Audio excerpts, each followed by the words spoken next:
गरीबों और वंचितों के मसीहा बाबू जगजीवन राम का जन्म बिहार के चंदवा में एक दलित परिवार में हुआ था। उन्होंने अपनी स्कूली शिक्षा पास के शहर आरा में की, जहां उन्हें पहली बार भेदभाव का सामना करना पड़ा।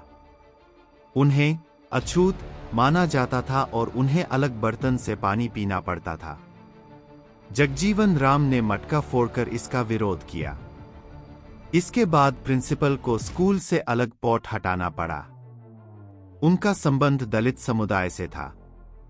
उन दिनों धार्मिक स्थलों में दलितों के जाने पर रोक थी।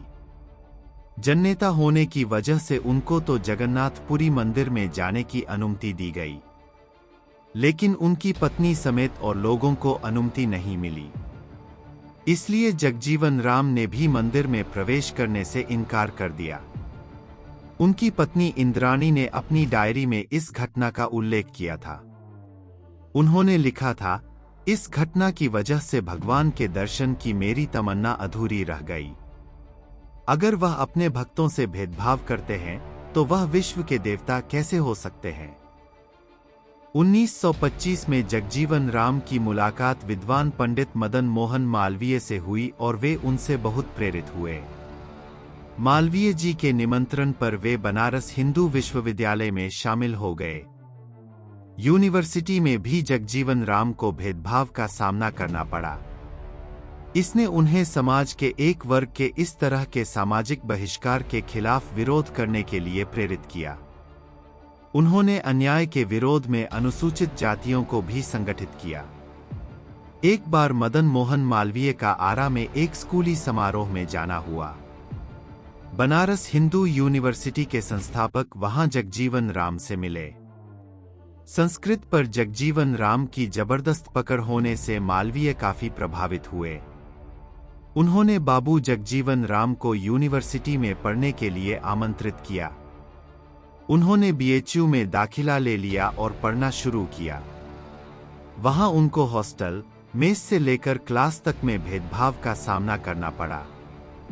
इस वजह से उन्होंने बीएचयू छोड़ दिया और कलकत्ता यूनिवर्सिटी से ग्रेजुएशन किया। वहां उनके नेतृत्व का कौशल निखरा, जिससे सुभाष चंद्र बोस भी प्रभावित हुए। उनके संगठनात्मक कौशल के कारण उन्हें सुभाष चंद्र बोस ने जाना। 1935 में उन्होंने अखिल भारतीय दलित वर्ग लीग के गठन में सहायता की। वह कांग्रेस पार्टी में शामिल हो गए, जहां उन्हें दलित वर्गों के लिए एक शानदार प्रवक्ता के रूप में सराहा गया। 1935 में उन्होंने हिंदू महासभा के एक सत्र में प्रस्ताव रखा कि पीने के पानी के कुएं और मंदिर अछूतों के लिए खुले रहें। उन्होंने स्वतंत्रता आंदोलन में भी भाग लिया और भारत छोड़ो आंदोलन के दौरान जेल गए। जब जवाहरलाल नेहरू ने अस्थायी सरकार बनाई तो जगजीवन राम उसके सबसे कम उम्र के मंत्री बने। आजादी के बाद उन्हें देश का पहला श्रम मंत्री नियुक्त किया गया। उनके पास रेलवे, खाद्य और कृषि, परिवहन और संचार, सिंचाई और रक्षा सहित कई अन्य विभाग भी थे।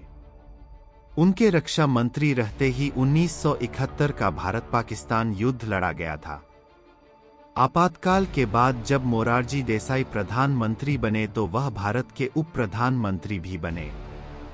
वह सामाजिक समानता और दलित वर्गों के लिए समान अधिकारों के समर्थक थे।